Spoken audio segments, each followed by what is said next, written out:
9:30 থেকে 10টা পর্যন্ত আয় আয় ওকে তুই পাঠিয়ে দিবি, দেখা হলে পাঠিয়ে দিবি।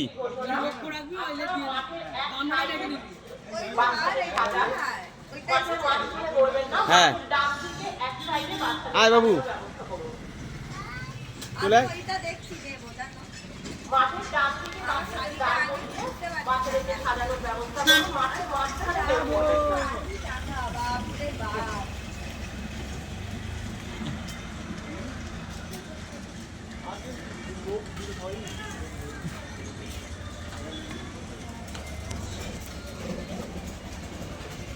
আমরা যাতে সময় মতো প্রতিযোগিতা শুরু করতে পারি, তার জন্য আপনাদের সহযোগিতা